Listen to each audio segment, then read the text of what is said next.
서울역 지하보도 새벽 5시. 추위에 떨며 골판지 위에 웅크리고 있는 한 남자가 있었다. 그의 이름은 박정호, 67세. 불과 3년 전까지만 해도 서울 강남에서 작은 건설회사를 운영하며 제법 여유로운 삶을 살았던 남자였다. 정호 형, 일어나요. 경찰 순찰 온다고요. 옆에서 잠들어 있던 50대 남자가 박정호를 흔들어 깨웠다. 박정호는 아픈 몸을 일으키며 주변을 둘러보았다. 새벽 공기는 차갑고 지하보도에는 그와 같은 처지의 사람들이 10여 명 정도 몸을 웅크리고 있었다. 고마워, 영수야. 박정호는 헌 이불을 접으며 일어났다. 그의 손은 거칠고 상처투성이었다. 한때는 부드러운 정장과 값비싼 시계를 차고 다니던 손이었지만 이제는 거리에서 폐지를 줍고 컵라면을 먹는 손이 되어버렸다. 3년 전까지만 해도 박정호는 정호건설이라는 중소건설회사의 대표였다. 30년간 성실히 일해온 그는 직원 20여 명을 거느리고 있었고 강남 아파트에서 아내 순자와 함께 살고 있었다. 아들 민수는 미국에서 MBA를 공부하고 있었고 딸 지연이는 대학 3학년이었다. 하지만 운명은 잔혹했다. 여보, 정말 괜찮을까요? 이 건설사 규모가 너무 크잖아요. 아내 순자가 걱정스러운 표정으로 말했을 때 박정호는 자신만만했다. 걱정 마. 이번 프로젝트만 성공하면 우리도 대기업 반열에 올라갈 수 있어. 30년 동안 쌓아온 신용이 있잖아. 대형 건설사 대봄건설과의 하청 계약이었다. 50억 원 규모의 아파트 건설 프로젝트. 박정호는 이 기회를 놓치지 않기 위해 모든 것을 걸었다. 은행 대출 20억, 사채 15억, 그리고 강남 아파트까지 담보로 잡혔다. 사장님, 대봄건설에서 연락 왔습니다. 내일 오전에 계약 체결한다고 합니다. 직원 김 과장이 기쁜 표정으로 보고했을 때 박정호는 마침내 해냈다고 생각했다. 30년 동안의 꿈이 이루어지는 순간이었다. 하지만 그 기쁨은 오래가지 못했다. 계약 체결 당일 아침 대봄건설 김상무로부터 전화가 왔다. 박 사장님, 죄송합니다만 계약이 무산되었습니다. 뭐라고요? 무슨 말씀이신지. 상부 지시로 다른 업체로 결정되었습니다. 죄송합니다. 전화가 끊어졌다. 박정호는 멍하니 휴대폰을 바라보았다. 여보, 큰일 났어요. 아내 순자가 급히 달려왔다. 그녀의 얼굴은 창백했다. 대봄건설 김상무 아들이 운영하는 업체가 계약을 따갔다는 소문이 돌고 있어요. 처음부터 우리는 들러리였던 거예요. 박정호의 머릿속이 하얘졌다. 이미 자재비로 10억을 선납했고 인력도 투입한 상태였다. 계약이 무산되면 모든 것이 물거품이 되는 상황이었다. 사장님, 자재업체에서 독촉 전화가 계속 와요. 언제 돈 줄 거냐고. 사장님, 직원들 월급도 밀렸는데 어떻게 하죠? 하루하루가 지옥이었다. 박정호는 대봄건설을 찾아가 사정했지만 이미 계약서도 작성되지 않은 상태에서 법적 구제책은 없었다. 박 사장님, 저희도 어쩔 수 없습니다. 비즈니스는 원래 그런 거 아니겠습니까? 김상무의 차가운 대답에 박정호는 절망했다. 결국 정호건설은 문을 닫았다. 20명의 직원들은 밀린 월급도 받지 못한 채 하나둘씩 떠났다. 은행 대출과 사채는 눈덩이처럼 불어났고 강남 아파트는 경매로 넘어갔다. 여보, 미안해. 내가 너무 욕심을 부렸어. 박정호가 고개를 숙이며 사과했을 때 순자는 남편의 손을 잡았다. 괜찮아요. 우리 다시 시작하면 돼요. 하지만 현실은 녹록지 않았다. 67세의 나이에 새로운 시작은 불가능에 가까웠다. 신용불량자가 된 박정호를 받아줄 곳은 없었다. 설상가상으로 순자가 쓰러졌다. 암입니다. 이미 3기까지 진행되었어요. 수술비만 3천만 원은 들어갑니다. 의사의 진단에 박정호는 무너졌다. 돈이 없어서 아내의 수술을 받을 수 없다는 현실이 그를 짓눌렀다. 여보, 수술 안 받을래요. 어차피 나이도 많은데. 순자가 남편을 위로했지만 박정호는 견딜 수 없었다. 30년 동안 아내에게 부족함 없이 살게 해주겠다고 약속했는데 이제는 병원비도 낼 수 없는 신세가 되었다. 마침내 순자가 세상을 떠났다. 수술비가 없어서 제대로 된 치료도 받지 못한 채로. 아버지, 어머니 장례는 어떻게 하시려고요? 딸 지연이가 울먹이며 물었을 때 박정호는 말을 잇지 못했다. 장례비조차 없었다. 형부, 제가 좀 도와드릴게요. 지연이의 남자친구가 200만 원을 건넸지만 그것만으로는 턱없이 부족했다. 결국 순자는 공동묘지에 화장으로 간소하게 치러졌다. 30년을 함께 한 아내를 이렇게 보내야 한다는 현실의 박정호는 삶의 의지를 잃었다. 아버지, 저희와 함께 사세요. 자식들이 제안했지만 박정호는 거절했다. 이미 충분히 짐이 되었다고 생각했다. 그렇게 박정호는 거리로 나왔다. 서울역 지하보도가 그의 새로운 집이 되었다. 정호 형, 오늘 폐지 많이 주웠네요. 영수가 박정호의 손수레를 보며 말했다.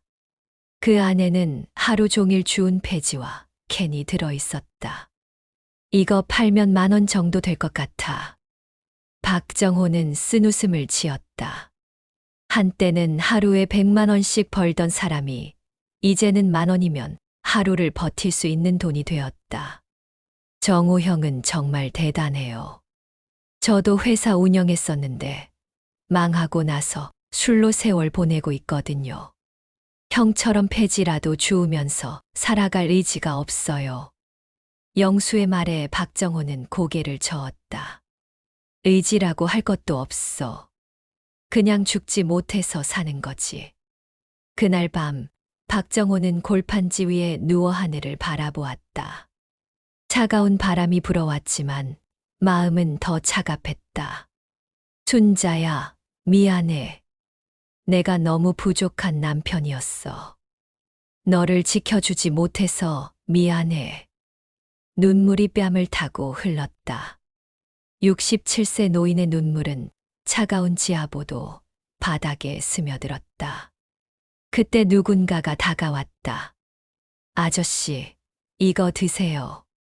20대로 보이는 젊은 남자가 따뜻한 커피 한 잔을 건넸다. 고맙습니다. 박정호는 커피를 받으며 고개를 숙였다. 한 모금 마시니 몸이 조금 따뜻해졌다. 혹시 일자리 찾으세요? 젊은 남자가 물었다. 일자리요? 네, 저희 교회에서 운영하는 무료급식소인데 설거지 하실 분을 찾고 있어요. 하루에 5만 원씩 드릴 수 있는데. 박정호의 눈이 반짝였다. 하루 5만 원이면 한 달에 150만 원이다. 지하보도에서 폐지를 주우며 버는 돈의 5배였다. 정말 가능한가요? 물론이죠. 내일 아침 9시에 이 주소로 오세요. 젊은 남자가 쪽지를 건네며 사라졌다. 박정호는 떨리는 손으로 쪽지를 바라보았다. 희망교회 무료급식소라고 적혀 있었다. 혹시 다시 시작할 수 있을까? 오랜만에 박정호의 마음에 희미한 희망이 싹 텄다. 2부 절망의 나라. 다음 날 아침 박정호는 어둠이 채 가시지 않은 새벽 5시에 일어났다. 추운 지하보도에서 밤을 보낸 몸은 뻣뻣했지만 어제 받은 쪽지 때문에 마음은 설렜다. 정호 형, 벌써 일어나요? 옆에서 자던 영수가 눈을 비비며 일어났다. 응, 일자리가 생겼어. 박정호는 기쁜 마음으로 자신의 상황을 설명했다. 영수는 진심으로 기뻐해 주었다. 와, 정말 다행이네요. 저도 하나 더 없나 물어봐 주세요. 그럴게. 박정호는 공중 화장실에서 차가운 물로 세수를 하고 최대한 깔끔하게 옷을 정리했다. 비록 낡고 때 묻은 옷이었지만 그래도 최선을 다해 정돈했다. 희망교회는 서울역에서 버스로 30분 거리에 있었다. 버스비 1,500원이 아까웠지만 걸어가기에는 너무 멀었다. 교회에 도착했을 때는 아직 8시 30분이었다. 일찍 도착해서 좋은 인상을 주고 싶었다. 어서 오세요. 교회 입구에서 50대 목사가 박정호를 맞이했다. 어제 서울역에서 만나셨죠? 저는 이 교회 담임 목사 김영훈입니다. 박정호입니다. 감사합니다, 목사님. 박정호는 깊이 인사했다. 이리 오세요. 급식소를 보여드릴게요. 지하에 있는 급식소는 생각보다 컸다. 100명 정도가 식사할 수 있는 규모였고 주방도 제법 넓었다. 여기서 설거지와 청소를 담당해 주시면 됩니다. 점심 급식이 12시부터 2시까지, 저녁 급식이 6시부터 8시까지예요. 네, 잘 하겠습니다. 박정호는 의욕적으로 대답했다. 그런데 한 가지 조건이 있어요. 목사의 표정이 갑자기 진지해졌다. 무슨 조건인가요? 매주 일요일 예배에 참석하셔야 해요. 그리고 매일 아침 6시에 새벽 예배도 나오셔야 하고요. 박정호는 잠시 망설였다. 종교에 대해서는 특별한 관심이 없었지만 일자리를 잃을 수는 없었다. 네, 알겠습니다. 좋습니다. 그럼 오늘부터 시작하세요. 박정호는 기쁜 마음으로 일을 시작했다. 설거지는 생각보다 고된 일이었지만 하루 5만 원이라는 수입이 있다는 것만으로도 감사했다. 점심시간이 되자 노숙자들과 어려운 사람들이 몰려들었다. 박정호는 그들을 보며 복잡한 심정이었다. 불과 몇 주 전까지만 해도 자신도 저들과 같은 처지였으니까. 아저씨, 수고하세요. 급식을 받으러 온 한 노인이 박정호에게 인사했다. 박정호는 미소를 지으며 답했다. 네, 맛있게 드세요. 일주일이 지났다. 박정호는 성실히 일했고 새벽 예배와 주일 예배에도 빠지지 않고 참석했다. 35만 원이라는 일주일치 임금을 받았을 때 기쁨은 이루 말할 수 없었다. 정호 형, 정말 다행이에요. 이제 겨울 나는 건 걱정 없겠네요. 영수가 축하해 주었다. 박정호는 그에게 2만 원을 건넸다. 나누어 먹자. 어떻게 이걸 받아요?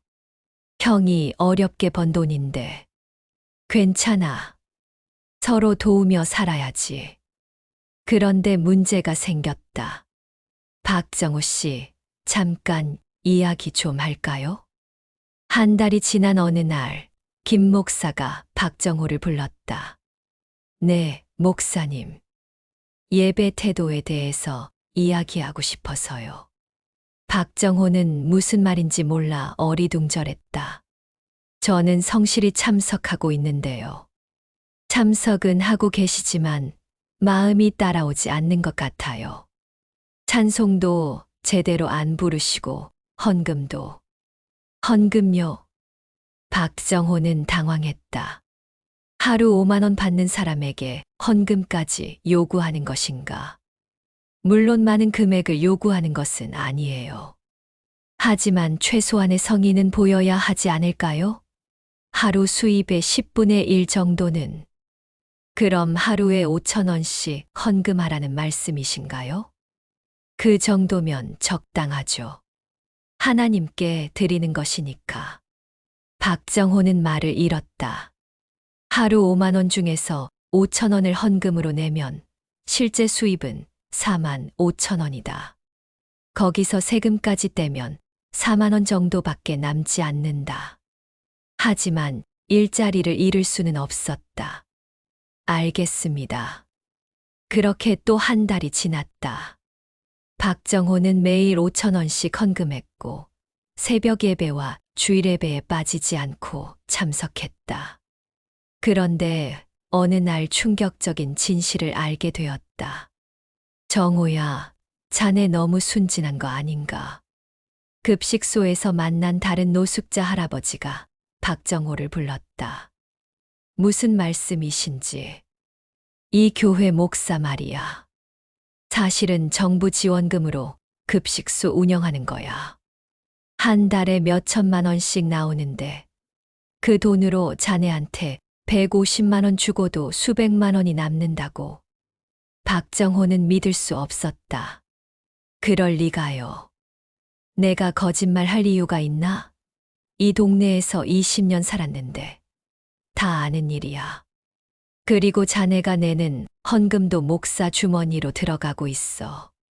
그날 밤 박정호는 잠을 이룰 수 없었다. 만약 그 말이 사실이라면 자신은 이용당하고 있는 것이다.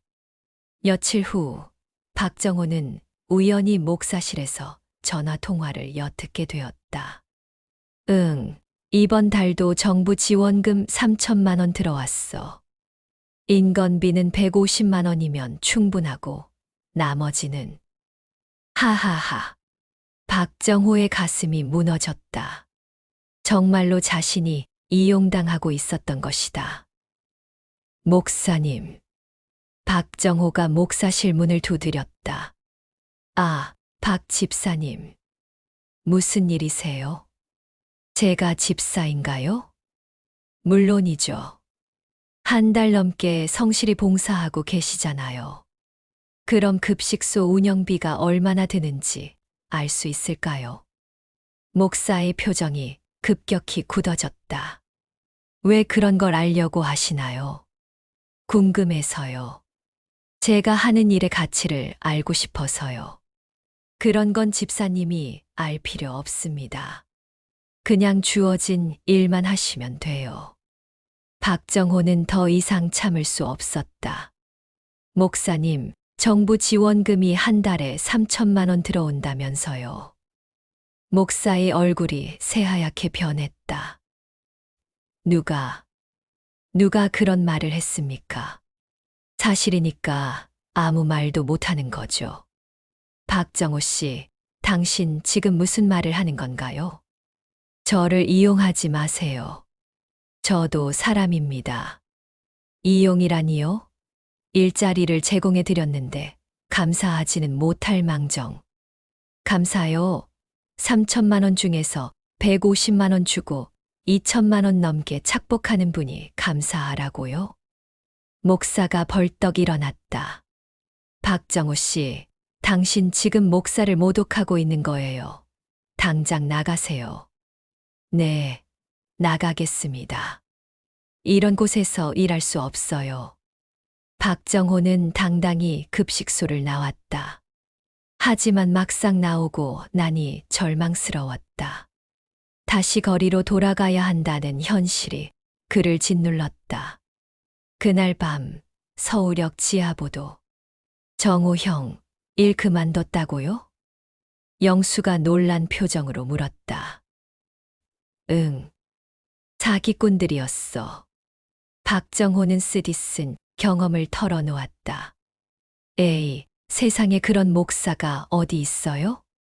세상은 원래 그런 거야. 약한 사람을 이용해서 돈 버는 게 당연한 일이고. 박정호는 다시 폐지를 주우며 살아가기 시작했다. 하지만 몸이 예전 같지 않았다. 한 달 동안 규칙적인 생활을 하며 좋아졌던 몸이 다시 악화되었다. 어느 날 폐지를 주우러 나갔다가 쓰러졌다. 아저씨, 아저씨. 지나가던 사람들이 119에 신고했고 박정호는 응급실로 실려갔다. 환자분, 정신 차리세요. 의사의 목소리에 박정호가 눈을 떴다. 저는 폐렴이 심하고 영양실조 상태예요. 입원하셔야 합니다. 입원비는 얼마나? 일단 치료받고 나서 생각하세요. 박정호는 병실 침대에 누워 천장을 바라보았다. 깨끗한 침대와 따뜻한 이불이 몇 달 만에 느끼는 안락함이었다. 이 정도면 됐지.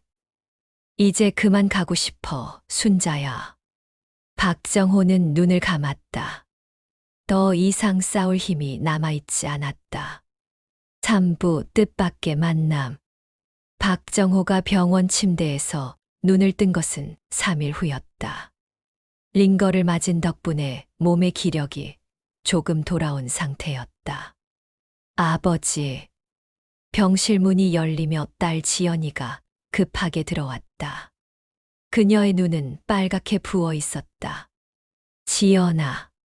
박정호는 딸을 보는 것이 민망했다. 초라한 자신의 모습을 보여주고 싶지 않았다. 아버지, 왜 연락도 안 하고? 제가 찾느라 얼마나 고생했는지 아세요? 지연이는 아버지의 손을 잡으며 울었다. 박정호의 손은 뼈만 남을 정도로 말라 있었다.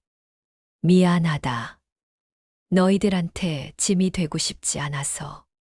무슨 짐이에요? 아버지는 저희 아버지인데요.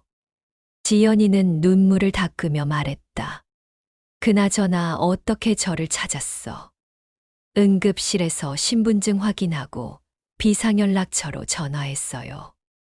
아버지가 예전에 제 번호를 적어두셨잖아요. 박정호는 기억이 났다. 회사가 망하기 전에 병원에 갔을 때 비상연락처로 딸의 번호를 적어둔 것이었다. 입원비는 얼마나 나올까? 박정호가 걱정스럽게 물었을 때 지연이는 고개를 저었다. 그런 건 걱정하지 마세요. 제가 다 해결할게요. 너도 학생인데 어떻게? 아르바이트하고 있어요. 그리고 민수 오빠도 미국에서 돈 좀 보내준다고 했고요. 박정호는 자식들에게 신세를 지는 것이 괴로웠다. 아버지로서 보호해야 할 자식들이 오히려 자신을 돌보고 있다는 현실이 참담했다. 지연아, 아버지는 이제 괜찮으니까 너는 학교 가서 공부해라. 아니에요. 아버지가 완전히 나을 때까지 제가 돌볼 거예요. 그날 오후 지연이는 병원비를 계산하러 갔다. 3일간의 입원비와 치료비를 합쳐서 120만 원이 나왔다. 어떻게 하시겠어요? 일시불로 내시겠어요? 아니면 분할로 하시겠어요? 직원이 물었을 때 지연이는 당황했다. 120만 원은 그녀에게는 큰 돈이었다. 일시불로 하겠습니다. 지연이는 떨리는 손으로 카드를 내밀었다. 하지만 카드 결제가 거절되었다. 죄송합니다. 한도 초과라고 나오네요. 아, 그럼 현금으로. 지연이는 가방에서 돈을 꺼냈다. 하지만 50만 원밖에 없었다. 일단 50만 원만 내고 나머지는 내일 가져오겠습니다. 네, 그러세요. 지연이는 아버지에게 어떻게 말해야 할지 몰라 고민했다. 자신의 형편도 넉넉하지 않다는 것을 들키고 싶지 않았다. 그때였다. 혹시 박정호 씨 보호자시나요? 40대로 보이는 정장을 입은 남자가 지연이에게 다가왔다. 네. 그런데 누구시죠? 제 명함입니다. 남자가 건넨 명함에는 한국희망재단 이사장 김민철이라고 적혀 있었다. 희망재단이요. 네. 어려운 상황에 있는 분들을 돕는 비영리 단체입니다.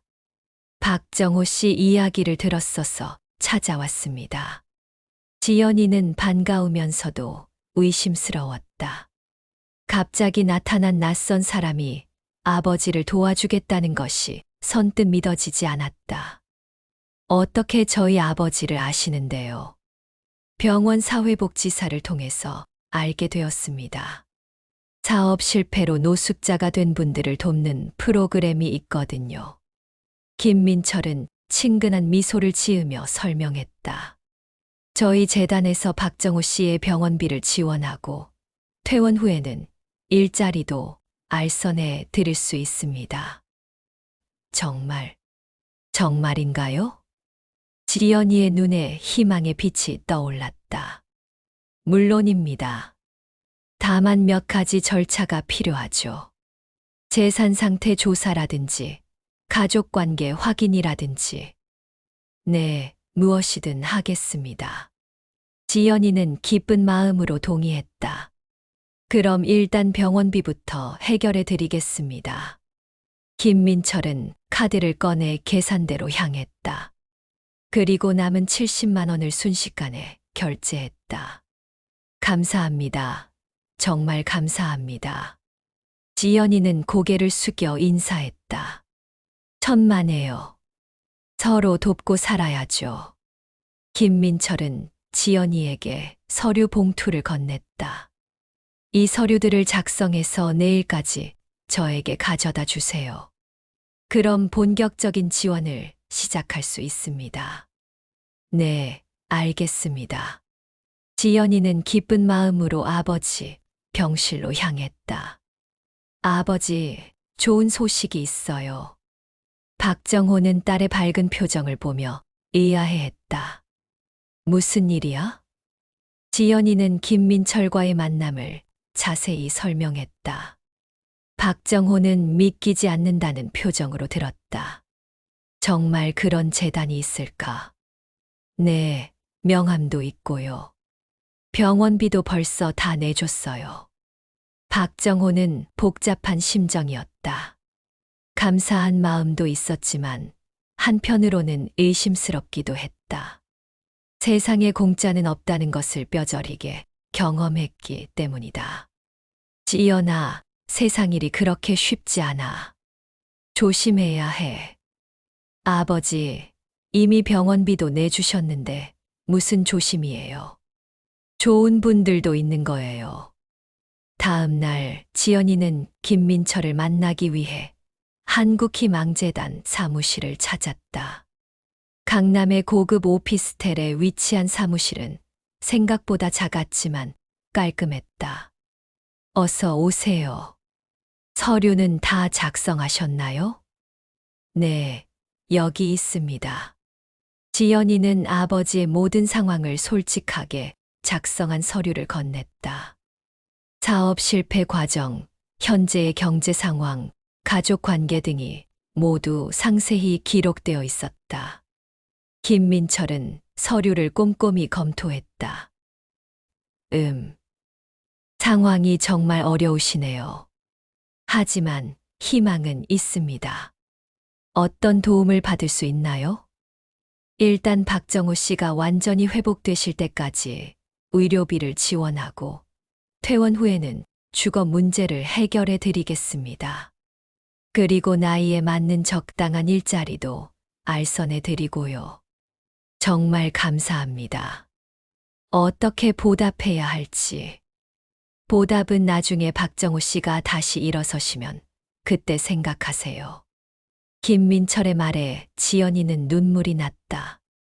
절망적이었던 상황에서 갑자기 나타난 구원의 손길이었다. 다만 한 가지 조건이 있습니다. 김민철의 표정이 진지해졌다. 무슨 조건인가요? 저희 재단에서 지원받는 분들은 향후 경제적으로 여유가 생기면 지원받은 금액을 상환하셔야 합니다. 물론 무이자로요. 그건 당연하죠. 언젠가는 꼭 갚겠습니다. 좋습니다. 그럼 이 계약서에 서명해 주세요. 지연이는 계약서를 읽어보았다. 복잡한 법률 용어들이 많아서 완전히 이해하기는 어려웠지만 대체적인 내용은 파악할 수 있었다. 재단에서 지원하는 모든 비용은 향후 상환해야 하며 상환 기간은 10년이다.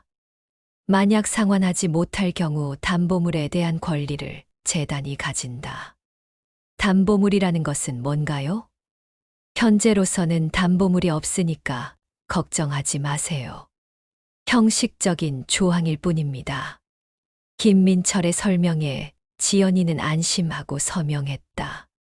그날 오후 지연이는 기쁜 마음으로 아버지에게 소식을 전했다. 아버지, 이제 걱정 끝이에요. 모든 비용을 재단에서 지원해 준다고 해요. 박정호는 여전히 반신반의했지만 딸의 기쁜 모습을 보니 마음이 조금 가벼워졌다. 정말 이렇게 좋은 일이 생길 수 있을까? 하지만 박정호는 아직 모르고 있었다. 이것이 더 큰 함정의 시작이라는 것을. 자부달콤한 함정. 박정호는 한국희망재단의 지원으로 2주간 더 입원 치료를 받았다. 영양실조와 폐렴이 많이 호전되었고 얼굴에도 생기가 돌았다. 아버지, 많이 좋아 보이세요. 지연이가 병문안을 와서 기뻐했다. 응, 오랜만에 제대로 쉬어서 그런가 봐. 내일 퇴원이시죠? 그래. 그런데 퇴원해서 어디로 가야 할지.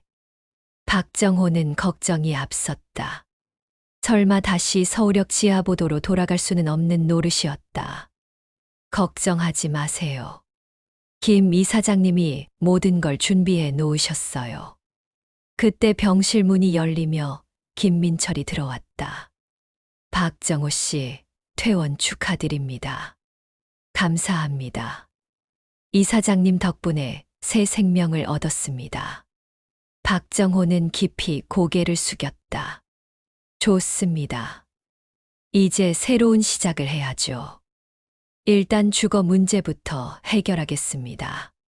김민철은 열쇠를 꺼내 박정호에게 건넸다. 영등포에 있는 원룸입니다. 월세는 40만 원인데 당분간 저희가 지원하겠습니다. 40만 원. 너무 부담이 되지 않나요? 걱정하지 마세요. 박정호 씨가 일자리를 구하실 때까지 저희가 도와드리겠습니다. 박정호는 믿기지 않았다. 몇 주 전까지만 해도 지하보도에서 잠들었는데 이제는 자신만의 집이 생긴다는 것이. 퇴원 후 박정호는 지연이와 함께 새 집을 보러 갔다. 영등포역에서 도보 10분 거리에 있는 다세대 주택 3층의 작은 원룸이었다. 와, 아버지, 정말 좋네요. 지연이가 감탄했다. 작지만 깔끔하고 필요한 가전제품들도 모두 갖춰져 있었다. 이것도 재단에서 준비한 건가요? 네, 저희가 이런 분들을 돕기 위해 몇 군데 집을 임대해 두고 있거든요. 김민철의 설명에 박정호는 감동했다. 정말 뭐라고 감사를 드려야 할지.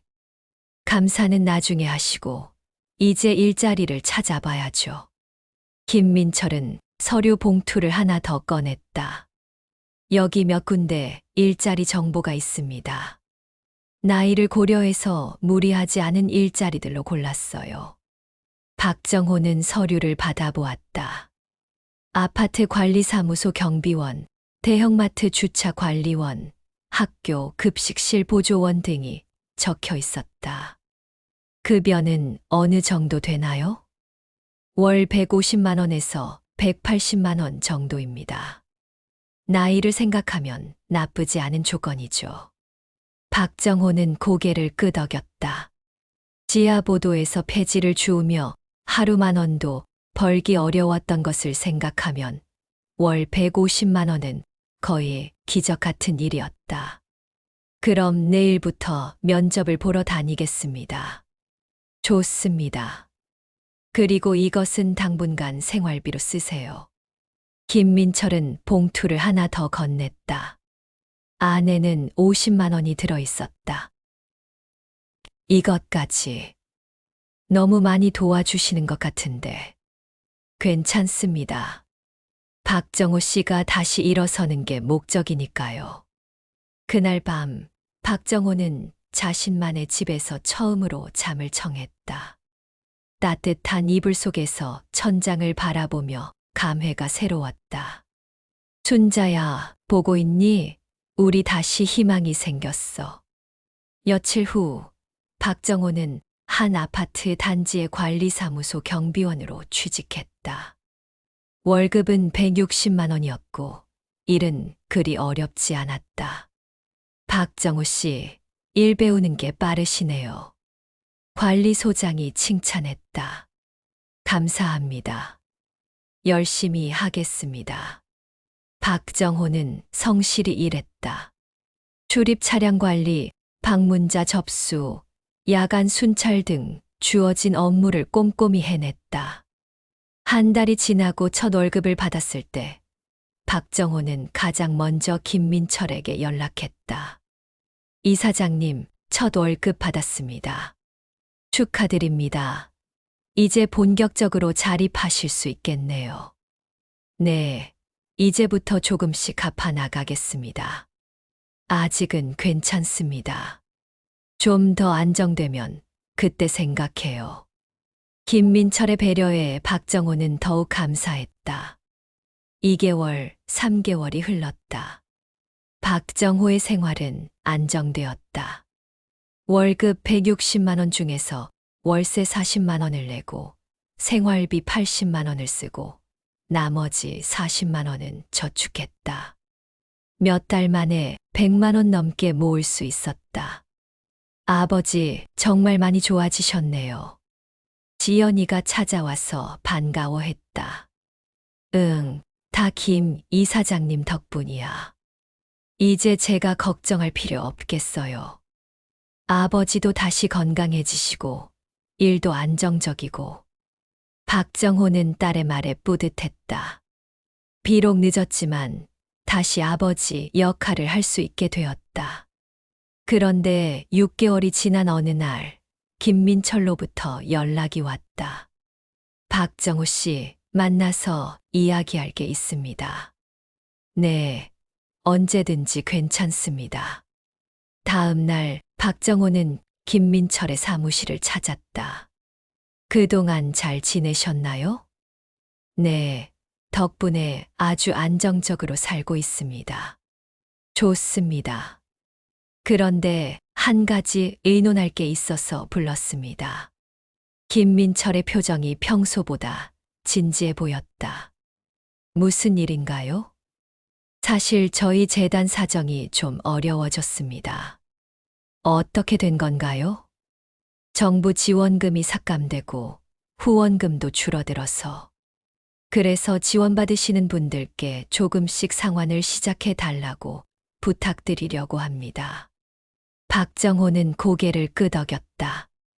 언젠가는 갚아야 할 돈이었고, 이제 어느 정도 안정되었으니 당연한 일이었다.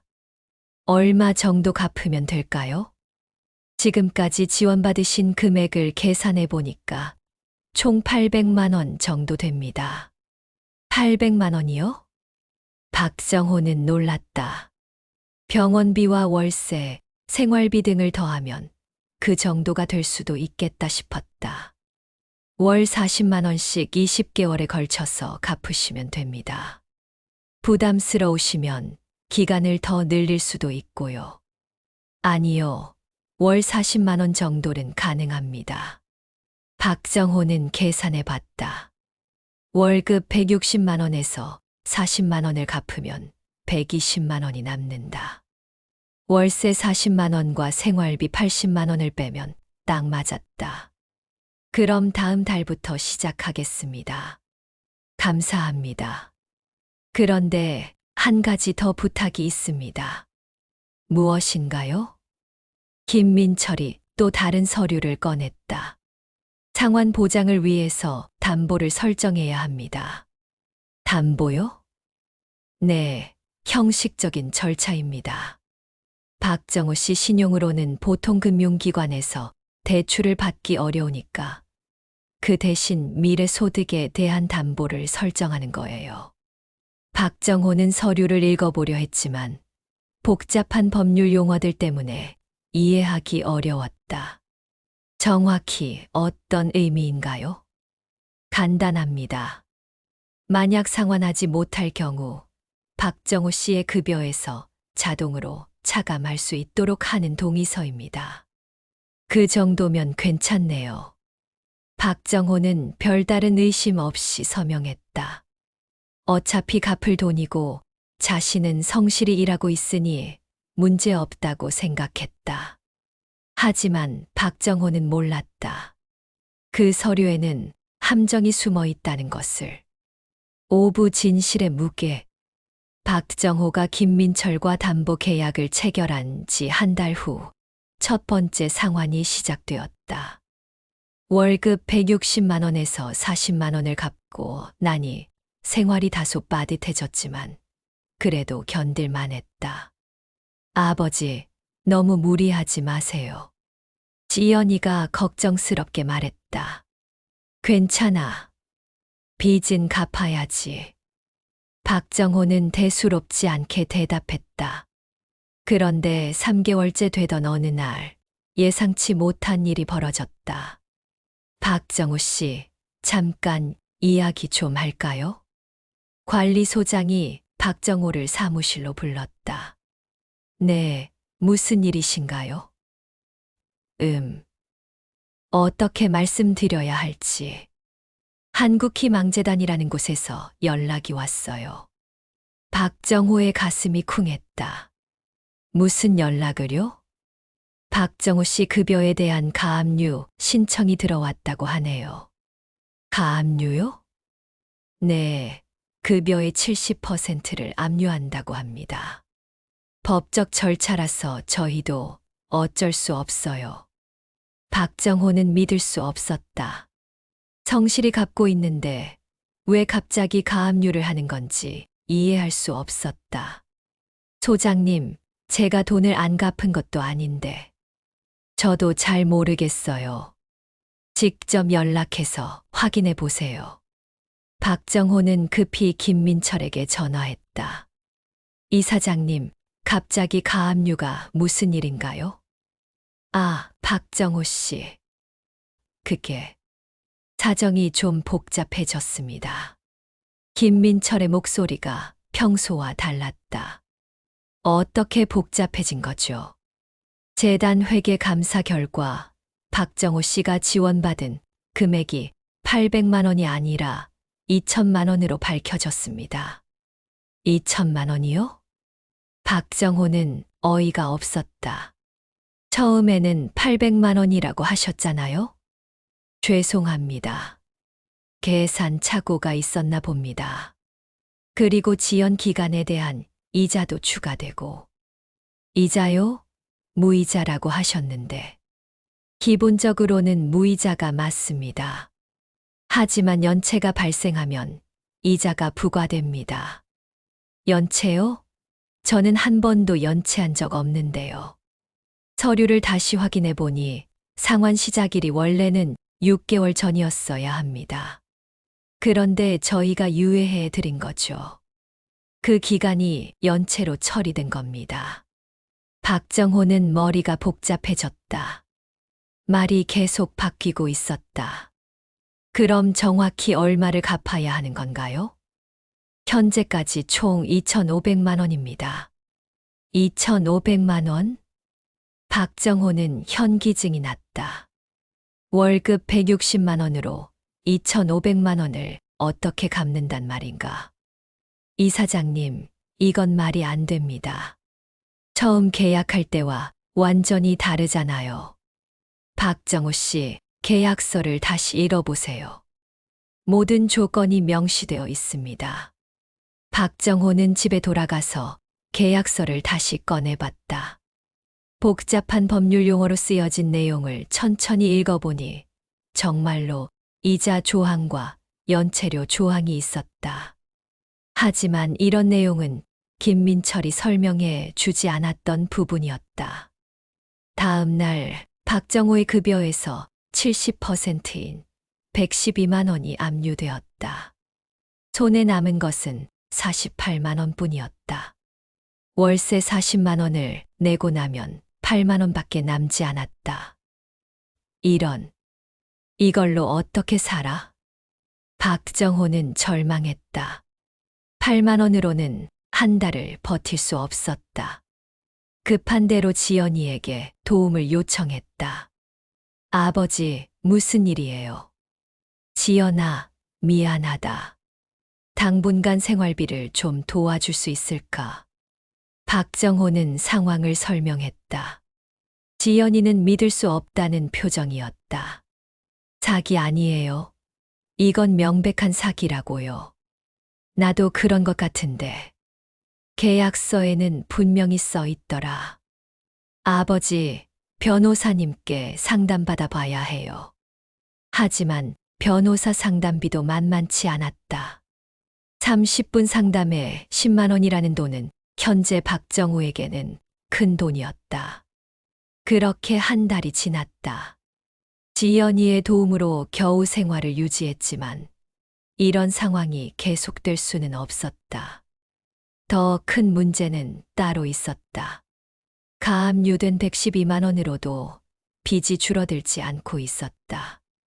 이자와 연체료가 계속 쌓이고 있기 때문이었다. 어느 날 박정호는 우연히 같은 처지의 사람을 만났다. 박정호 씨 아니세요? 아파트 단지에서 만난 50대 남자였다. 네, 그런데 저는 김영수입니다. 저도 한국희망재단에서 도움받았던 사람이에요. 아, 그러시군요. 혹시 박정호 씨도 가압류당했나요? 박정호는 고개를 끄덕였다. 저도 그래요. 처음에는 500만 원이라고 했는데 나중에 1,500만 원이 되더니 지금은 2천만 원까지 늘어났어요. 그럼 다른 분들도 이런 일을 당하신 건가요? 네, 제가 아는 사람만 해도 10명이 넘어요. 모두 똑같은 수법이에요.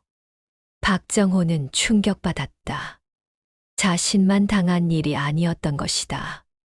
그럼 이 사람들이 사기꾼이란 말인가요? 그런 것 같아요. 하지만 계약서상으로는 합법적이라서 어쩔 수가 없어요. 김영수는 더 충격적인 사실을 알려줬다. 박정호 씨, 그 김민철이라는 사람 알고 있어요? 네, 한국희망재단 이사장이잖아요. 이사장이 아니에요. 사실은 대부업체 직원이에요. 대부업체요? 한국희망재단은 껍데기고 실제로는 골들론이라는 대부업체에서 운영하는 거예요. 박정호는 온몸에 소름이 돋았다. 자신이 완전히 속았다는 것을 깨달았다. 그럼 처음부터 우리를 속일 목적이었던 건가요? 그렇죠. 절망적인 상황에 있는 사람들을 타겟으로 해서 합법적으로 착취하는 거예요. 박정호는 분노가 치밀어 올랐다. 하지만 동시에 자신의 어리석음이 한심했다. 그날 밤 박정호는 잠을 이룰 수 없었다. 다시 한번 절망의 나락으로 떨어진 기분이었다. 도대체 세상이 왜 이래? 어려운 사람들을 도와주는 척하면서 이렇게 속이다니. 박정호는 김민철에게 다시 전화했다. 이사장님, 사실을 말씀해 주세요. 당신들이 대부업체라는 것 알고 있어요. 전화 너머로 잠시 침묵이 흘렀다. 박정호 씨, 그게 중요한가요? 어차피 계약은 유효합니다. 김민철의 목소리가 완전히 바뀌어 있었다. 더 이상 친근한 톤이 아니었다. 당신들이 사기꾼이잖아요. 사기요? 모든 계약 조건은 서면으로 명시되어 있습니다. 박정호 씨가 읽지 않고 서명한 것뿐이죠. 그럼 이 돈을 언제까지 갚아야 하는 건가요? 현재 진행 상황으로는 15년 정도 걸릴 것 같네요. 15년이요. 이자와 연체료가 계속 쌓이니까요. 아, 그리고 한 가지 더 말씀드릴 게 있어요. 뭔가요?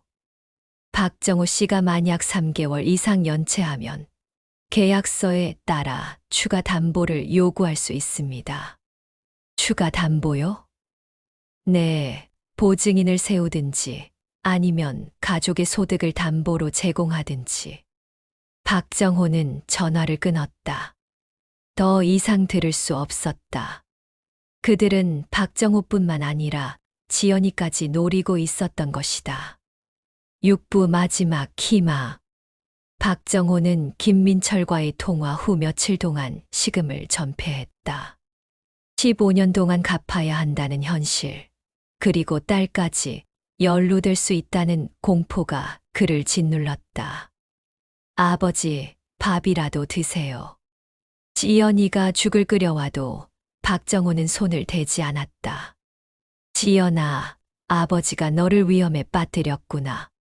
무슨 말씀이세요? 박정호는 김민철이 추가 담보로 가족을 언급한 것을 털어놓았다. 그럼 제가 보증을 서야 한다는 건가요? 그럴 수도 있어. 내가 너무 어리석었어. 지연이는 아버지의 어깨를 다독였다. 아버지, 방법이 있을 거예요. 포기하지 마세요. 무슨 방법이 있겠어? 이미 계약서에 사인했는데. 그때 지연이가 무언가 생각났다는 듯 말했다. 아버지, 제 남자친구 준호가 법학과인데 한번 상담받아 볼까요? 법학과 학생이 뭘 알겠어. 그래도 한번 들어보세요. 혹시 모르잖아요. 다음 날 지연이의 남자친구 준호가 집을 방문했다. 25살의 법학과 4학년생이었다. 안녕하세요, 아버님. 그래, 수고한다. 준호는 박정호가 가져온 모든 서류를 꼼꼼히 검토했다. 이거 완전히 사기네요. 그렇긴 한데 계약서가 유효하다고 하던데. 아니에요. 이건 명백히 불공정 약관이에요. 준호는 계약서의 여러 조항을 가리키며 설명했다. 여기 보세요. 이자율 조항이 연 24%를 넘어가요. 이건 법정 최고금리를 위반한 거예요. 정말요? 네. 그리고 이 연체료 조항도 과도해요. 약관의 규제에 관한 법률 위반입니다. 박정호의 눈에 희망의 빛이 돌았다. 그럼 이 계약이 무효라는 뜻인가? 부분적으로 무효가 될 수 있어요. 하지만 전문가의 도움이 필요해요. 준호는 자신의 교수님을 소개해 주겠다고 했다. 저희 교수님이 소비자 분쟁 전문가세요. 한번 상담받아 보시면 좋을 것 같아요. 며칠 후 박정호는 준호와 함께 대학교를 찾았다. 법학과 김태순 교수는 60대의 자상한 분이었다. 어서 오세요. 준호 학생한테 이야기 들었어요. 김 교수는 계약서를 자세히 살펴봤다. 이건 전형적인 불공정 약관이네요. 여러 법률을 위반하고 있어요. 그럼 법적으로 대응할 수 있을까요? 물론입니다.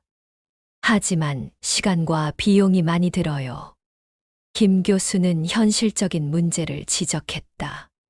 변호사 비용만 해도 500만 원은 들 텐데 박정호 씨 형편으로는 부담스럽겠죠. 박정호는 고개를 떨궜다. 500만 원은 현재로서는 불가능한 금액이었다. 다른 방법은 없을까요? 한 가지 방법이 있긴 해요. 김 교수가 뭔가 생각하는 듯 말했다. 소비자 분쟁 조정위원회에 신청하는 방법이 있어요. 비용이 거의 들지 않고 조정이 성사되면 법원 판결과 같은 효력을 가져요. 그런 방법이 있나요? 네, 다만 시간이 좀 걸려요. 3매 6개월 정도?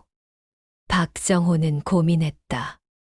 그 기간 동안 가압류는 계속될 것이고 빚은 더 늘어날 것이었다. 일단 신청부터 해보세요. 그리고 병행해서 언론에도 제보해보는 게 좋겠어요. 언론에요. 네, 이런 사기 수법이 사회 문제가 되고 있거든요. 언론에서 관심을 가지면 업체에서 먼저 합의를 제안할 수도 있어요. 김 교수의 조언에 따라 박정호는 소비자분쟁 조정위원회에 신청서를 냈다. 그리고 준호가 여러 언론사에 제보를 했다. 한 달 후, 한 방송국에서 연락이 왔다. MBC 시사 프로그램 추적 60분입니다. 제보 주신 내용에 대해 취재하고 싶은데요. 정말요? 네, 비슷한 피해 사례들을 모아서 특집 방송을 준비 중이에요. 박정호는 방송 출연을 결심했다. 비록 얼굴이 나가는 것이 부담스럽지만 다른 피해자들을 위해서라도 용기를 내기로 했다. 방송 취재 과정에서 놀라운 사실이 밝혀졌다. 박정호 씨, 한국희망재단 피해자가 총 300명이 넘어요. PD가 취재 결과를 알려줬다. 300명이요? 네, 총 피해액이 150억 원에 달해요.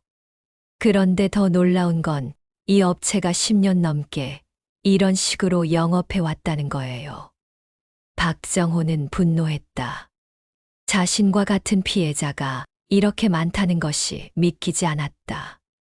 골들론 대표 최정수는 어떤 사람인가요? 50대 남성이고 이미 여러 차례 사기 전과가 있어요.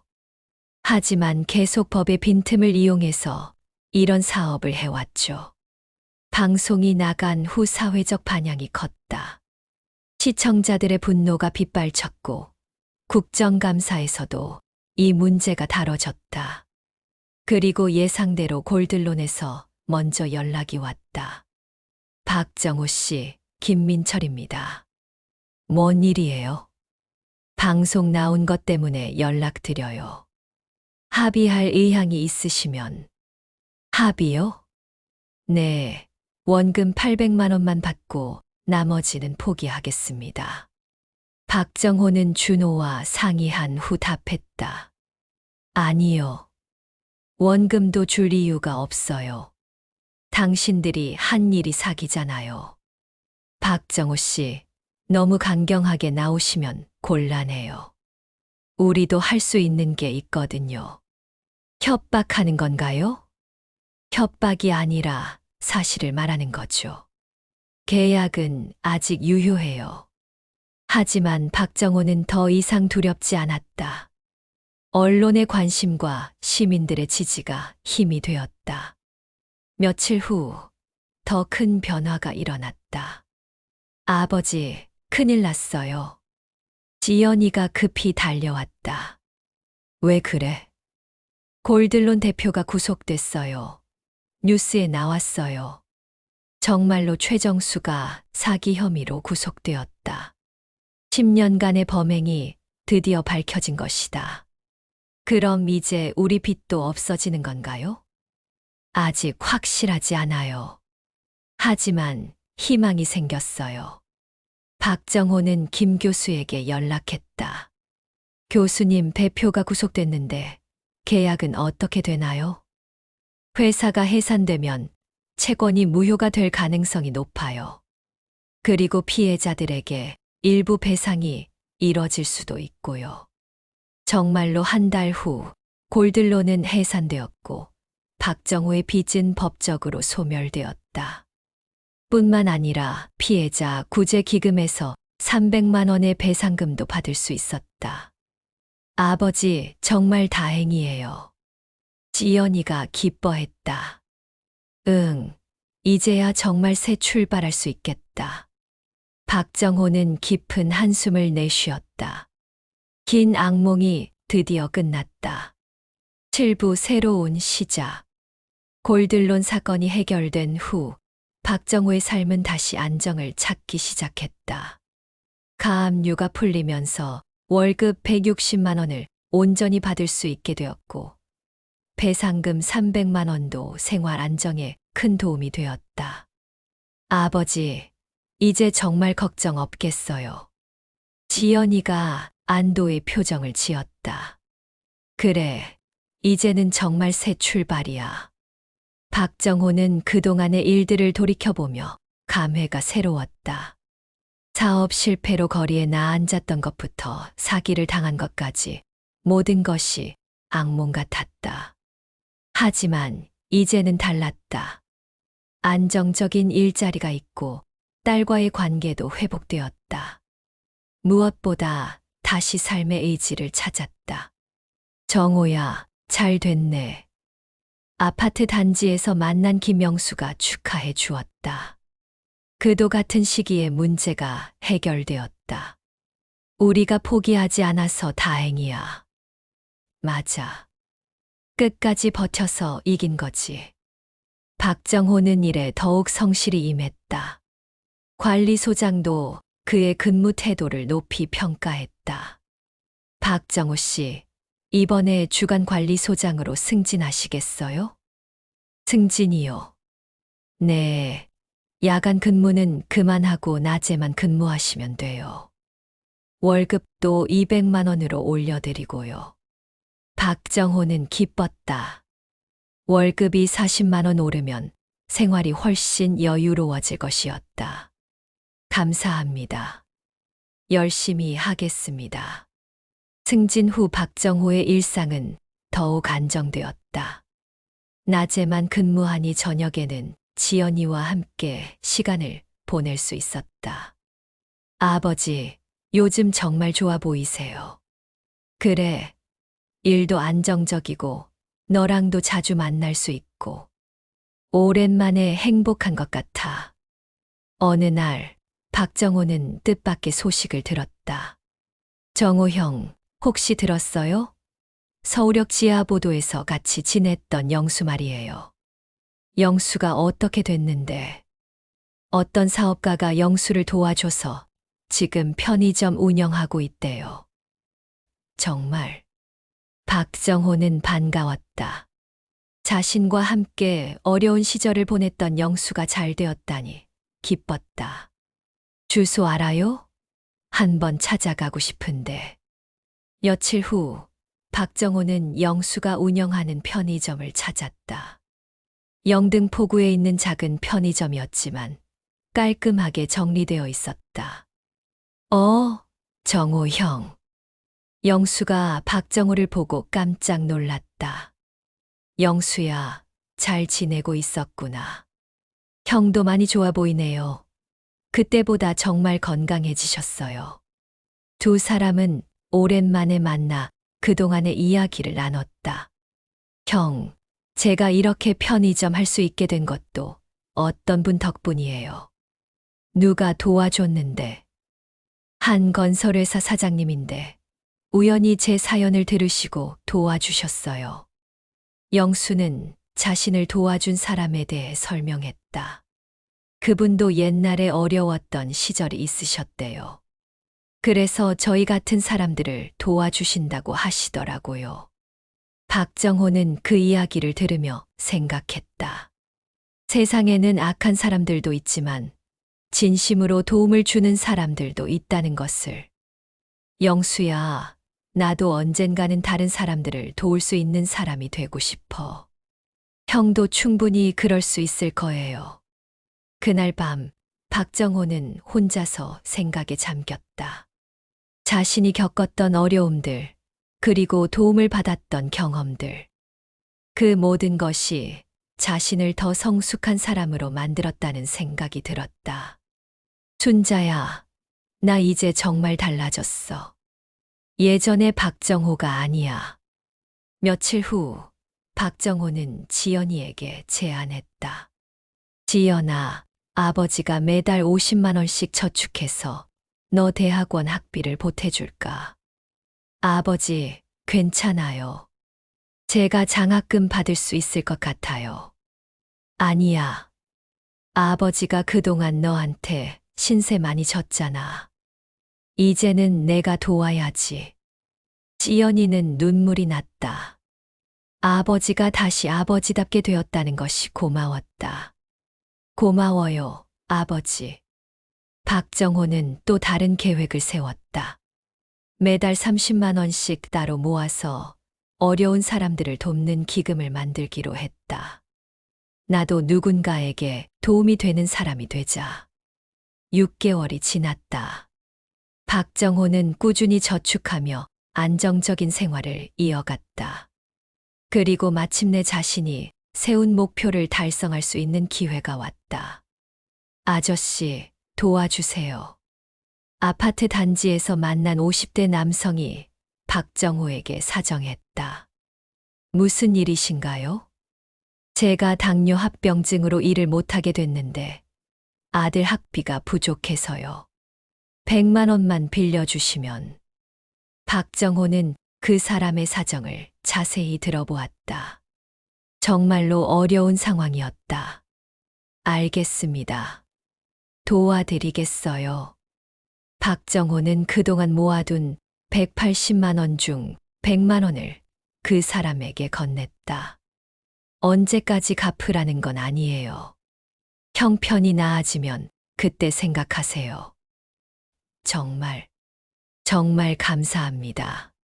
그 사람이 눈물을 흘리며 감사해 했을 때 박정호는 마음 깊은 곳에서 따뜻함을 느꼈다. 이런 기분이구나. 누군가를 도울 때의 기분이. 박정호는 자신의 과거를 돌이켜보았다. 사업가였을 때는 돈을 벌기 위해서만 일했다. 하지만 이제는 다른 목적이 생겼다. 다른 사람들을 도우며 살고 싶다는 목적이. 그날 밤 박정호는 지연이에게 말했다. 지연아, 아버지가 앞으로 살아갈 목표가 생겼어. 어떤 목표요? 어려운 사람들을 돕는 일을 하고 싶어. 내가 겪었던 어려움을 다른 사람들은 겪지 않게 도와주고 싶어. 지연이는 아버지의 말에 감동했다. 멋있어요, 아버지. 그래서 앞으로 더 열심히 일해서 더 많은 사람들을 도울 거야. 박정호의 눈에는 새로운 꿈이 빛나고 있었다. 8부 운명적 만남. 박정호가 새로운 목표를 세우고 열심히 살아가던 어느 날 예상치 못한 만남이 그를 기다리고 있었다. 아파트 단지에 새로운 입주자가 이사를 왔다. 80대로 보이는 할아버지였는데 휠체어를 타고 있었고 간병인이 함께 왔다. 안녕하세요. 관리소장 박정호입니다. 박정호가 인사를 건넸을 때 할아버지는 고개를 들어 박정호를 바라보았다. 안녕하세요. 그런데 할아버지의 얼굴을 본 순간 박정호는 뭔가 나직다는 생각이 들었다. 혹시 어디서 뵌 적이? 아, 제가 치매 초기라서 기억이 잘 안 나요. 간병인이 대신 대답했다. 할아버님 성함이 어떻게 되시나요? 김영우입니다. 박정호는 그 이름을 듣는 순간 머릿속에서 무언가가 번쩍했다. 김영우. 어디서 들어본 이름이었다. 혹시 건설업 하셨나요? 네, 맞습니다. 옛날에 건설회사를 운영했었어요. 박정호의 기억이 되살아났다. 30년 전 자신이 한양건설과 계약 문제로 어려움을 겪을 때 김영우라는 이름을 들었던 것 같았다. 혹시 대봄건설과 거래하신 적이 있나요? 김영우 할아버지의 눈빛이 순간 흐려졌다. 대봄건설. 그 회사 때문에 망했죠. 박정호는 깜짝 놀랐다. 망하셨다고요? 네, 계약금 떼이고 공사비도 못 받고 30년 전 일이에요. 박정호는 자신과 똑같은 경험을 한 사람을 만났다는 것에 충격받았다. 혹시 그때 대봄건설 김상무라는 사람 아세요? 김상무. 네, 기억나요. 그 사람 아들이 우리 계약을 가로챘죠. 박정호는 확신했다. 이 사람이 바로 자신과 같은 시기에 대봄건설에게 당한 피해자였다. 할아버님, 저도 그때 대봄건설 때문에 망했어요. 정말요? 김영우 할아버지의 눈에 놀라움이 떠올랐다. 네, 50억짜리 계약을 앞두고 계약금까지 주고 나서 일방적으로 계약이 취소됐어요. 아, 그럼 박 씨도 그때 두 사람은 서로 바라보며 30년 전의 악몽을 떠올렸다. 할아버님, 천천히 이야기해봐요. 박정호는 김영우를 관리사무소로 모셨다. 간병인은 잠시 밖에서 기다리게 하고 두 사람만의 시간을 가졌다. 저는 그때 30억짜리 아파트 건설 계약을 맺었어요. 김영우가 힘들게 기억을 되살렸다. 계약금 10억을 미리 냈는데 갑자기 김상무 아들 회사로 계약이 넘어갔다고 하더라고요. 박정호는 고개를 끄덕였다. 자신의 경험과 똑같았다. 저도 그랬어요. 50억짜리 계약에 15억을 선투입했는데. 그래서 어떻게 되셨어요? 회사 망하고 아내도 병으로 잃고 한때는 노숙자 생활도 했어요. 김영우의 눈에 눈물이 고였다. 저도 마찬가지예요. 회사 망하고 집도 잃고 아들이 미국에서 의사로 일하고 있지만 제가 치매에 걸려서 요양원에 있다가 이곳으로 왔어요. 박정호는 김영우의 손을 잡았다. 30년 전 같은 상처를 입은 동지를 만난 것 같았다. 할아버님, 그 대봄건설 김상무가 지금 어떻게 살고 있는지 아세요? 글쎄요. 들은 얘기로는 돈 많이 벌어서 잘 산다고 하던데. 박정호의 가슴에 분노가 치밀어 올랐다. 자신들은 인생이 망가졌는데 그들은 여전히 잘 살고 있다는 것이. 할아버님, 혹시 그때 일에 대한 증거 같은 게 남아있나요? 증거요? 계약서라든지 거래 내역이라든지. 김영우가 잠시 생각하더니 말했다. 집에 가보면 있을 거예요. 제가 모든 서류를 보관해 뒀거든요. 정말요? 네, 언젠가는 이 억울함을 풀어야 한다고 생각했어요. 박정호는 희망이 생겼다. 만약 증거가 있다면 늦었지만 진실을 밝힐 수 있을지도 모른다. 할아버님, 제가 도와드릴게요. 이제라도 그들의 죄를 밝혀냅시다. 김영우는 박정호를 바라보며 고개를 끄덕였다. 고맙습니다. 30년을 기다렸어요. 다음 날 박정호는 휴가를 내고 김영우와 함께 그의 옛집을 찾았다. 김영우의 아들이 보관하고 있던 서류들을 찾기 위해서였다. 아버지, 갑자기 왜 그 서류들을 찾으시려고? 김영우의 아들 김준호는 의아해했다. 그는 40대 초반에 성공한 의사였다. 30년 전 일을 정리하고 싶어. 아버지, 그건 다 옛날 일이잖아요. 이제 와서 뭘. 준호야, 이분이 나와 같은 피해를 당한 박정호 씨야.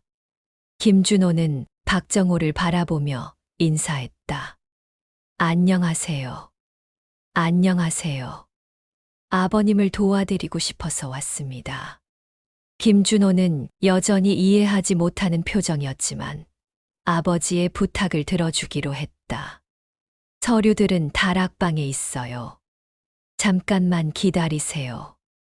1시간 후 김준호가 먼지투성이의 상자를 가져왔다. 이게 아버지가 말씀하신 서류들이에요. 박정호와 김명우는 함께 서류들을 뒤졌다. 계약서, 거래 명세서, 은행 거래 내역, 그리고 당시 주고받은 편지들까지 모든 것이 보관되어 있었다. 할아버님, 이거 대단한 증거네요. 박정호는 감탄했다. 대봄건설과의 모든 거래 과정이 상세히 기록되어 있었다. 여기 보세요. 계약 취소 사유가 상부 지시라고 되어 있네요. 네, 그리고 여기 은행 거래 내역을 보면 계약금이 대봄건설 계좌로 들어간 후 바로 김상무 개인 계좌로 이체됐어요. 박정호는 더 중요한 서류를 발견했다. 할아버님, 이거 보세요. 그것은 김상무가 다른 건설업체 대표들에게 보낸 편지였다. 편지 내용은 충격적이었다. 우리 아들 회사로 계약을 돌리기 위해 기존 계약자들을 제거하겠다는 내용이 명시되어 있었다. 이건 명백한 사기 공모잖아요. 김준호도 이제야 상황을 이해했다. 아버지가 30년 동안 이런 억울함을 당하셨다니. 박정호는 모든 서류를 복사해서 정리했다. 그리고 김영우에게 제안했다. 할아버님, 이 증거로 고발해 봅시다. 지금이라도 가능할까요? 사기죄는 공소시효가 있지만 이 정도 증거가 있으면 최소한 사회적으로는 진실을 알릴 수 있어요. 김영우는 오랫동안 생각하더니 고개를 끄덕였다. 해봅시다. 죽기 전에 이 억울한 분 풀어야죠. 박정호는 이전에 자신을 도와줬던 김태순 교수에게 연락했다. 교수님, 또 상담이 필요한 일이 생겼는데요. 김 교수는 서류들을 검토한 후 깜짝 놀랐다. 이거 정말 대단한 증거네요. 30년 전 일이지만 사회적으로 큰 이슈가 될 것 같아요. 법적으로는 어떨까요? 공소시효는 지났지만 민사상 손해배상은 가능할 수도 있어요. 그리고 이런 조직적 사기는 시효가 다를 수 있거든요. 김 교수는 언론 제보를 권했다. 이전에 박정호 씨 도와줬던 그 PD에게 연락해 보세요. 며칠 후 MBC 추적 60분 팀이 다시 움직였다. 박정호 씨, 이 자료 정말 대단하네요. PD가 서류들을 보며 흥미를 보였다. 30년 전 건설업계 비리를 이렇게 상세히 증명할 수 있는 자료는 처음 봐요. 취재해 주실 수 있나요? 물론이죠. 다만 김상무가 현재 어떻게 살고 있는지 확인해 봐야겠어요. 취재팀의 조사 결과는 충격적이었다. 김상무는 현재 70대가 되어 대봄개발이라는 대형 건설회사 회장으로 있었다. 그의 아들은 국회의원이 되어 있었고 일가족이 재산만 1천억 원이 넘는 재벌이 되어 있었다. 30년 동안 이런 식으로 사업을 키워온 거네요. PD가 분개했다. 피해자는 수백 명이 될 것 같아요. 박정호는 더욱 분노했다. 자신과 김영우만이 아니라 수많은 사람들이 피해를 당했다는 것이었다. 꼭 진실을 밝혀주세요. 그럴게요. 이번엔 정말 제대로 해보겠습니다. 그날 밤 박정호는 김영우를 찾았다. 할아버님, 곧 방송이 나갈 거예요. 고맙습니다. 30년 만에 이 답답함을 풀 수 있게 되어서. 김영우의 눈에 눈물이 고였다. 살아서 이 날을 볼 수 있어서 다행이에요. 박정호도 마음이 뭉클했다. 우연한 만남이 이런 결과로 이어질 줄은 몰랐다. 할아버님, 우리 만남이 정말 운명인 것 같아요. 그러게요. 30년을 기다렸는데 박 씨를 만나서 이런 기회가 생기다니. 두 사람은 서로를 바라보며 미소 지었다. 있었다. 비록 늦었지만 마침내 진실을 밝힐 수 있게 되었다. 구부 진실의 심판. 방송 촬영일이 다가왔다. 박정호와 김명우는 함께 방송국에 갔다. 김명우는 휠체어를 타고 있었지만 그의 눈빛은 30년 만에 가장 선명했다. 할아버님, 괜찮으세요? 네, 오늘을 위해 30년을 기다렸어요. 촬영장에서 PD가 두 사람을 맞이했다. 오늘 정말 고생하셨어요. 이번 방송으로 반드시 진실을 밝혀내겠습니다. 촬영이 시작되었다. 박정호와 김명우는 차례로 자신들의 이야기를 했다. 1993년 저는 대봄건설과 50억 원 규모의 하청 계약을 체결하기로 했습니다. 박정호가 담담하게 말했다. 모든 조건이 합의되었고 계약금 15억 원을 이미 지급한 상태였습니다. 그런데 계약 당일 아침 갑자기 계약이 취소된다는 통보를 받았습니다. 김명우도 자신의 경험을 털어놓았다. 저 역시 같은 해에 30억 원 규모의 계약에서 같은 일을 당했습니다. 계약금 10억 원을 잃었고 그로 인해 회사가 망했습니다. PD가 핵심 질문을 했다. 두 분의 계약이 누구에게 넘어갔는지 확인하셨나요? 네, 모두 김상무의 아들이 운영하는 회사로 넘어갔습니다. 박정호가 대답했다. 그리고 저희가 발견한 서류가 있습니다. 화면에 김상무가 작성한 편지가 공개되었다. 시청자들은 그 내용을 보고 경악했다.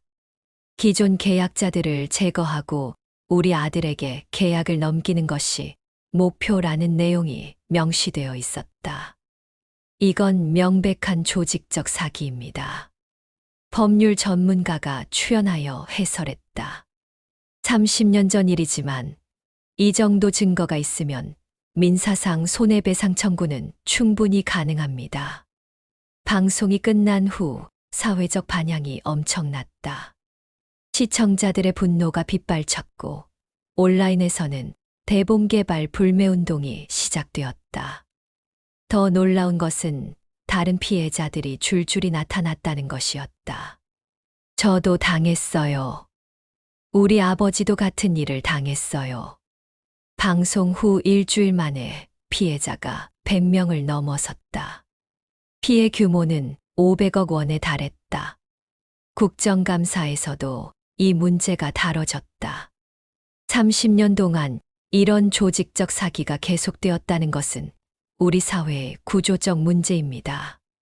국정감사 중계를 지켜보던 박정호는 가슴이 벅찼다.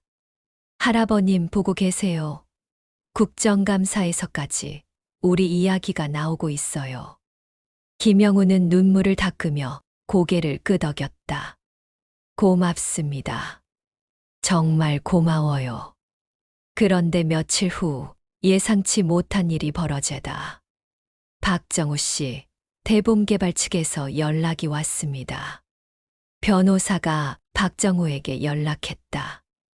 뭐라고 하던가요? 합의를 제안했습니다. 박정호 씨에게는 20억 원, 김명우 씨에게는 15억 원을 배상하겠다고 합니다. 박정호는 놀랐다. 30년 만에 받는 사과와 보상이었다.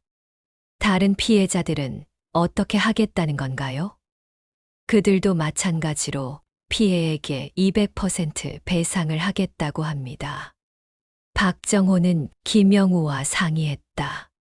할아버님, 어떻게 생각하세요? 김영우는 잠시 생각하더니 말했다. 돈이 중요한 게 아니에요. 우리 목적은 진실을 밝히는 것이었잖아요.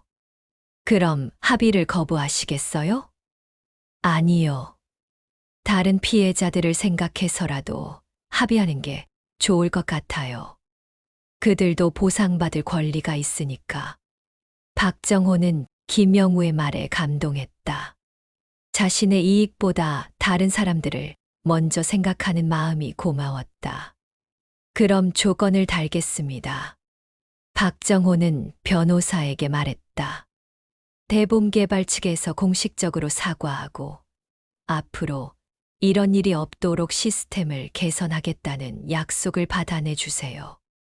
며칠 후 대봄개발 회장 김상무이 직접 사과 기자회견을 열었다. 30년 전 저희 회사가 저지른 잘못에 대해 진심으로 사과드립니다. 70대가 된 김상무는 카메라 앞에서 고개를 숙였다. 박정호 씨, 김영우 씨를 비롯한 모든 피해자분들께 깊이 사죄드리며 정당한 배상을 하겠습니다. 기자회견을 지켜보던 박정호는 복잡한 심정이었다. 30년 만에 받는 사과였지만 그동안 잃어버린 시간들은 돌아오지 않았다. 아버지, 30년 만에 정의가 실현됐네요. 지연이가 아버지의 어깨를 다독였다. 그래, 비록 늦었지만 이제야 마음이 좀 편해진다. 합의가 성사된 후 박정호는 20억 원의 배상금을 받았다. 상상도 못했던 큰 돈이었다. 김영우도 15억 원을 받았고 다른 피해자들도 각자 적절한 보상을 받았다. 할아버님, 이제 정말 모든 게 해결됐네요. 네, 살아서 이런 날을 보다니. 정말 감사해요. 김영우는 눈물을 흘렸다. 박 씨 만나지 못했다면 죽을 때까지 억울함을 안고 갔을 텐데. 박정호도 마음이 뭉클했다. 저도 할아버님 덕분이에요. 혼자였다면 엄두도 못 냈을 일이에요. 두 사람은 서로 껴안았다. 30년의 세월을 뛰어넘어 이루어낸 승리였다. 그날 밤 박정호는 아내 순자의 영정 앞에 앉았다. 순자야, 드디어 해냈어. 우리를 망하게 한 그놈들이 벌을 받았어. 그리고 이제 우리가 다시 부자가 됐어. 박정호는 눈물을 흘리며 말했다. 하지만 너는 돌아오지 않는구나. 그게 가장 아쉬워. 20억 원의 돈이 있었지만 박정호에게는 아내가 없다는 것이 가장 큰 아쉬움이었다. 하지만 이제 새로운 목표가 생겼다. 이 돈으로 더 많은 사람들을 도우며 살고 싶다는 목표가. 10부 새로운 출발. 20억 원의 배상금을 받은 후 박정호의 삶은 완전히 달라졌다. 하지만 그는 갑작스러운 부를 과시하거나 사치스럽게 살지 않았다. 대신 신중하게 계획을 세웠다. 지연아, 아버지가 앞으로 어떻게 살아야 할지 같이 생각해보자. 아버지가 하고 싶은 대로 하세요. 이제 충분히 그럴 자격이 있어요. 박정호는 며칠 동안 깊이 고민했다. 그리고 마침내 결심을 굳혔다. 나는 이 돈으로 진짜 필요한 사람들을 도우는 재단을 만들 거야. 박정호는 희망나눔재단을 설립했다. 가짜 희망재단에게 당했던 경험을 바탕으로 진짜 도움이 필요한 사람들을 돕는 재단을 만든 것이다. 아버지, 재단 이름도 멋지고 목적도 훌륭해요. 지연이가 아버지를 자랑스러워했다. 재단 설립 후 가장 먼저 한 일은 김영우를 이사로 영입하는 것이었다. 할아버님, 저와 함께 이 재단을 운영해 주세요. 제가 치매 초기인데 괜찮을까요? 괜찮아요. 할아버님의 경험과 지혜가 필요해요. 김영우는 기꺼이 동참했다. 두 사람은 과거의 아픔을 딛고 새로운 희망을 만들어가기 시작했다. 재단의 첫 번째 사업은 사업 실패로 어려움에 처한 사람들을 돕는 것이었다. 우리가 겪었던 일을 다른 사람들은 겪지 않게 하자. 박정호의 제안에 김영우도 동의했다. 재단은 엄격한 심사를 통해 정말 도움이 필요한 사람들을 선별했다. 그리고 단순히 돈만 주는 것이 아니라 재기할 수 있도록 종합적인 지원을 했다. 돈만 주면 일시적인 도움일 뿐이에요. 근본적인 해결책이 필요해요. 박정호는 재단 직원들에게 강조했다. 첫 번째 수혜자는 40대 남성 이민수였다. 작은 식당을 운영하다가 코로나19로 망한 사람이었다. 정말 도와주시는 건가요? 이민수는 믿지 못하겠다는 표정이었다. 네, 하지만 조건이 있어요. 박정호가 말했다. 앞으로 성공하면 받은 도움의 절반을 다른 어려운 사람들을 위해 기부해 주세요. 물론이죠. 당연히 그렇게 하겠습니다. 이민수는 재단의 도움으로 새로운 식당을 열었다. 그리고 1년 후 약속대로 기부를 시작했다. 박 이사장님, 정말 감사합니다. 저도 이제 다른 사람들을 도울 수 있게 되었어요. 박정호는 뿌듯했다. 이것이 진짜 선순환이라는 생각이 들었다. 재단은 점점 커졌다. 언론의 관심도 이어졌고 많은 사람들이 기부에 동참했다. 박정호 이사장님의 이야기가 많은 사람들에게 감동을 주고 있어요.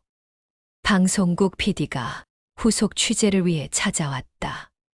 감동보다는 실질적인 도움이 되고 싶어요. 박정호는 겸손하게 답했다. 어느 날 예상치 못한 방문자가 있었다. 안녕하세요. 50대 중반의 정장을 입은 남자가 재단 사무실을 찾았다. 안녕하세요. 무슨 일로 오셨나요? 저는 대봄개발에서 온 김태현입니다. 박정호는 깜짝 놀랐다. 대봄개발에서 사람이 오다니. 김상무. 그분의 아들인가요? 네, 맞습니다. 김태현은 고개를 숙였다. 아버지를 대신해서 다시 한번 사과드리러 왔습니다. 이미 공식 사과도 받았고 배상도 받았는데 그것만으로는 부족하다고 생각했습니다. 저희 가족이 저지른 죄는 돈으로 갚을 수 있는 게 아니라는 걸 깨달았어요. 김태현은 진심 어린 표정으로 말했다. 그래서 제안이 있습니다. 저희 회사에서도 희망나눔재단을 후원하고 싶습니다. 후원이요? 네, 매년 10억 원씩 기부하겠습니다. 그리고 저희 회사 직원들도 봉사활동에 참여하도록 하겠습니다. 박정호는 잠시 생각했다. 원수였던 회사에서 도움을 받는다는 것이 복잡한 심정이었다. 조건이 있습니다. 말씀해 주세요. 절대 홍보에 이용하지 마세요. 그리고 재단 운영에는 일체 간섭하지 마세요. 당연합니다. 김태현의 제안으로 재단의 규모는 더욱 커졌다. 연간 30억 원의 예산으로 더 많은 사람들을 도울 수 있게 되었다. 1년 후 재단은 100명이 넘는 사람들을 도왔다. 그중 80%가 성공적으로 재기했다. 아버지, 정말 자랑스러워요. 지연이가 재단 1주년 기념식에서 말했다. 나 혼자 한 게 아니야. 김영우 할아버님, 그리고 모든 직원들이 함께 한 거지. 박정호는 겸손하게 답했다. 기념식에는 재단의 도움을 받은 사람들도 참석했다. 박 이사장님 덕분에 새 삶을 얻었습니다. 저도 이제 다른 사람들을 도우며 살고 있어요. 사람들의 감사 인사를 들으며 박정호는 가슴이 벅찼다. 그날 밤 박정호는 김영우와 함께 차를 마시며 이야기했다. 할아버님, 우리 잘하고 있는 것 같죠? 네, 정말 보람있어요. 30년간의 아픔이 이렇게 좋은 결과로 이어질 줄은 몰랐어요. 김영우의 치매는 조금씩 진행되고 있었지만 재단 일을 할 때만큼은 정신이 맑았다. 할아버님, 혹시 후회하는 건 없으세요? 후회요. 전혀 없어요. 오히려 감사해요. 감사하다고요? 네, 그 어려움이 없었다면 지금의 우리도 없었을 테니까요. 박정호는 김영우의 말에 깊이 공감했다. 정말로 과거의 아픔이 현재의 보람으로 승화된 것 같았다. 그런데 할아버님, 한 가지 걱정이 있어요. 무슨 걱정이요? 저희가 나이 들어서 이 일을 못하게 되면 어떻게 하죠? 김영우는 미소를 지었다. 그걸 위해서 젊은 사람들을 키우고 있는 거 아니에요. 지연이도 있고, 준호도 있고. 정말로 지연이는 대학원을 졸업한 후 재단에서 일하기 시작했다. 그리고 준호 지연이의 남자친구도 변호사가 된 후 재단의 법률 고문을 맡았다. 맞아요. 이 일은 계속 이어져야 해요. 박정호는 다짐했다. 2년 후 박정호는 예상치 못한 소식을 들었다. 아버지, 큰일 났어요. 지연이가 급히 달려왔다. 왜 그래? 김영우 할아버님이 쓰러지셨어요. 박정호는 급히 병원으로 달려갔다. 김영우는 중환자실에 있었다. 의사 선생님, 어떤 상태인가요? 치매가 급속히 진행되면서 다른 합병증도 생겼어요. 시간이 많지 않을 것 같습니다. 박정호는 충격받았다. 함께 재단을 운영해온 동지를 잃을 수도 있다는 생각에 가슴이 아팠다. 할아버님, 제가 왔어요. 김영우는 힘겹게 눈을 떴다. 박 이사장님. 네, 할아버님. 괜찮아지실 거예요. 아니에요. 이제 갈 때가 된 것 같아요. 김영우의 목소리는 약했지만 또렷했다. 부탁이 있어요. 말씀하세요. 재단, 꼭 계속해 주세요. 우리처럼 아픈 사람들이 더 이상 생기지 않도록. 당연히 그럴 거예요. 걱정하지 마세요. 고마워요. 정말 고마웠어요. 김영우는 미소를 지으며 눈을 감았다. 일주일 후 김영우는 세상을 떠났다. 장례식에는 재단의 도움을 받은 수많은 사람들이 참석했다. 할아버님, 편히 쉬세요. 약속드린 대로 재단은 계속 이어가겠습니다. 박정호는 김영우의 영정 앞에서 다짐했다. 그 후 5년이 흘렀다. 박정호는 75세가 되었지만 여전히 재단을 운영하고 있었다. 지연이가 실질적인 업무를 담당하고 박정호는 전반적인 방향을 제시하는 역할을 했다. 재단은 이제 전국적인 규모로 성장했다. 연간 100억 원의 예산으로 1000명이 넘는 사람들을 도왔다.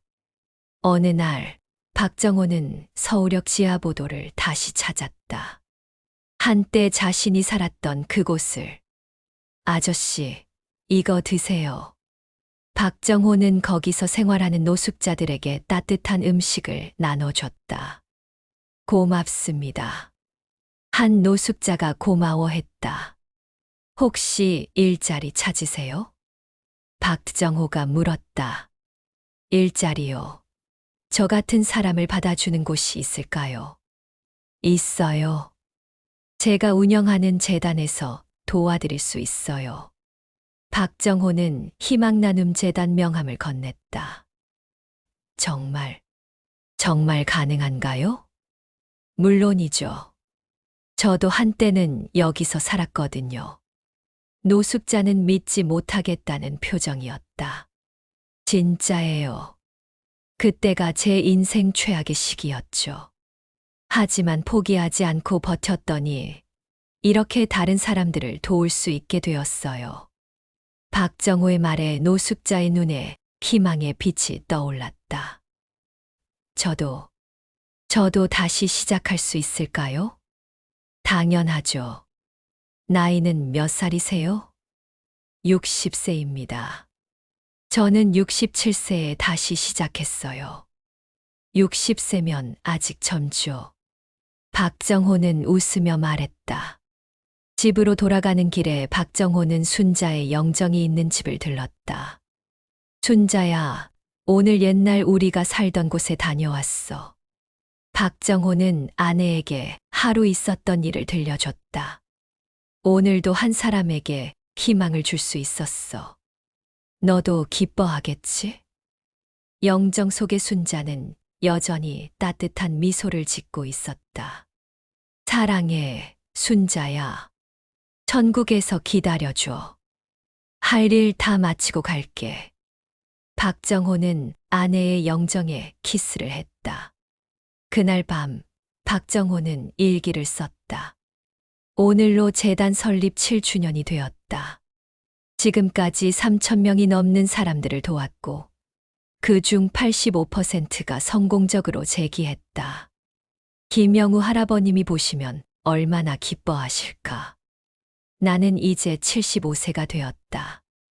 언제까지 이 일을 할 수 있을지 모르겠지만, 할 수 있는 한 계속하고 싶다.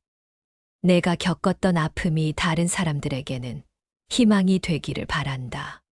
순자야, 고마워. 내가 있어서 내가 이렇게 살 수 있어. 박정호는 일기장을 덮고 잠자리에 들었다. 내일도 누군가에게 희망을 줄 수 있는 하루가 기다리고 있었다. 세상은 여전히 차갑고 잔혹할 때가 많다. 하지만 박정호와 같은 사람들이 있기에 그 속에서도 희망의 불빛이 꺼지지 않는다. 사업 실패로 거리에 나앉았던 67세 노인이 이제는 수많은 사람들에게 희망을 주는 75세 어른이 되었다. 인생의 마지막 장에서 찾은 진짜 성공이었다. 그리고 그의 이야기는 지금도 계속되고 있다. 누군가의 절망이 희망으로 바뀌는 기적을 만들어가며 끝.